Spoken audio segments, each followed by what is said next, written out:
Muhammad, kisah hidup Nabi berdasarkan sumber klasik, ditulis oleh Martin Links atau Abu Bakar Siroj al-Din, diterbitkan oleh Serambi Ilmu Semesta. Bagian 36, Konspirasi. Kemurtadan Hisham dan Ayasi menjadi suatu kemenangan kecil bagi kaum Quraisy yang merasa sangat terbebani karena terus mengalirnya para penghijrah yang tak dapat mereka kontrol. Beberapa rumah besar di Mekah sekarang tak lagi berpenghuni. Di antara yang tersisa adalah rumah yang dihuni oleh 1-2 orang yang telah lanjut usia. Kota yang dahulu tampak begitu sejahtera dan penuh kedamaian dapat berubah hanya dalam jangka waktu 10 tahun lantaran satu orang itu, Muhammad. Namun, ketika kesedihan dan kemurungan ini datang dan pergi, tumbuh suatu kesadaran terhadap munculnya bahaya dari kota ke utara, di mana begitu banyak musuh-musuh potensial yang kini telah bergabung. Mereka yang tidak peduli dengan ikatan kekerabatan, jika mulai terlibat konflik dengan agama mereka, mereka memang tidak pernah melupakan apa yang telah dikatakan Nabi. Hai orang Quraisy, aku akan membawakan kalian pembunuhan besar-besaran. Meskipun pada waktu itu tampaknya tidak ada yang perlu ditakuti. Namun, jika Nabi kini meninggalkan mereka, meskipun mereka tidak akan pernah berhenti mengawasinya untuk selamanya dan berangkat menuju Yastrib, kata-kata itu mungkin lebih dari sekedar ancaman. Kematian Mutim, pelindung Nabi, melicinkan jalan untuk melakukan aksi.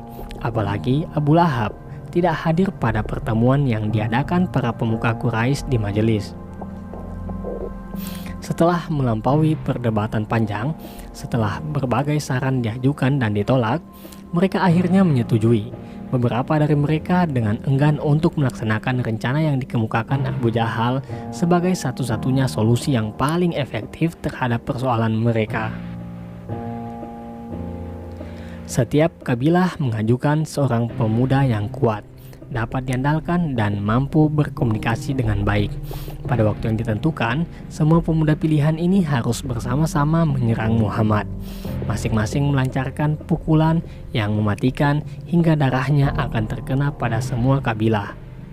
Bani Hashim tidak akan mampu memerangi seluruh suku Quraisy. Mereka pasti akan menerima uang tebusan saja yang akan ditawarkan kepada mereka sebagai pengganti balas dendam. Dengan demikian, akhirnya masyarakat akan terbebaskan dari seorang lelaki yang sepanjang hidupnya itu telah mengundang ketidakdamaian bagi mereka. Jibril datang kepada Nabi dan memberitahukan apa yang harus dilakukan. Waktu itu sore hari, Nabi langsung pergi ke rumah Abu Bakar. Waktu kunjungan yang tidak seperti biasanya. Melihat kedatangan Nabi, pada saat seperti itu, Abu Bakar langsung mengerti bahwa sesuatu yang penting telah terjadi. Aisyah dan kakaknya, Asma, sedang bersama ayahnya saat Nabi datang. Allah telah mengizinkan aku untuk meninggalkan kota ini dan berhijrah, kata beliau. Bersama denganku? Tanya Abu Bakar. Ya, bersamamu, kata Nabi. Aisyah pada saat itu berusia 7 tahun. Sesudah itu ia biasa menuturkan, aku tidak pernah tahu ada orang menangis karena bahagia sampai kulihat Abu Bakar menangis mendengar ucapan Nabi.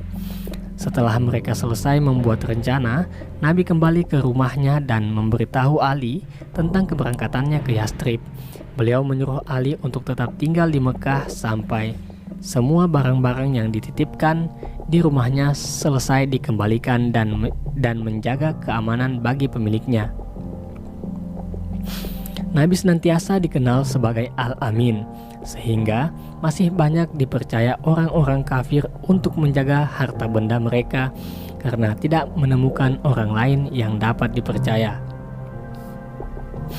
Beliau juga menceritakan kepada Ali bahwa Jibril telah memberitahukan rencana Quraisy yang akan menyerangnya. Pemuda itu yang dipilih untuk membunuh Nabi Para pemuda yang dipilih untuk membunuh Nabi itu telah sepakat untuk bertemu di luar gerbang rumah beliau saat malam tiba. Namun, Ketika mereka sedang menunggu sampai jumlah mereka lengkap, mereka mendengar suara wanita dari dalam rumah. Suara Saudah, Ummi Kalsum, Fatimah, dan Ummi Aiman. Hal itu membuat mereka berpikir ulang.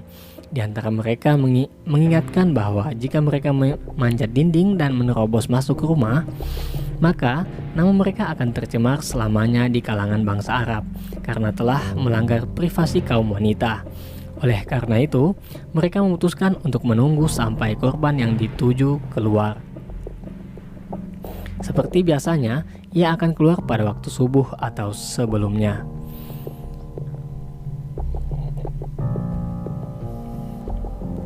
Nabi dan Ali segera mengetahui kehadiran mereka. Nabi mengambil selimut yang biasa beliau kenakan untuk tidur dan memberikannya kepada Ali. "Tidurlah engkau di tempat tidurku, selimuti dirimu dengan selimut hadramiku ini. Tidurlah di sana karena mereka tidak akan mencelakakanmu." Kemudian beliau mulai membacakan surah yang diberi nama dengan kalimat pembukanya, Yasin. Ketika sampai pada kalimat "dan kami adakan di hadapan mereka dinding dan di belakang mereka dinding pula, dan kami tutup mata mereka sehingga mereka tidak dapat melihat," beliau keluar dari rumah. Allah menutup penglihatan mereka sehingga tidak dapat melihatnya. Beliau pun berlalu di tengah mereka dan kemudian pergi. Di tengah perjalanan, Nabi berpapasan dengan seseorang yang ternyata mengenalinya. Setelah orang itu tiba di dekat rumah Nabi dan melihat sekelompok pemuda di gerbangnya, ia berseru kepada mereka bahwa jika Muhammad yang mereka cari, ia tidak ada di sana, melainkan baru saja pergi. Bagaimana bisa, pikir mereka.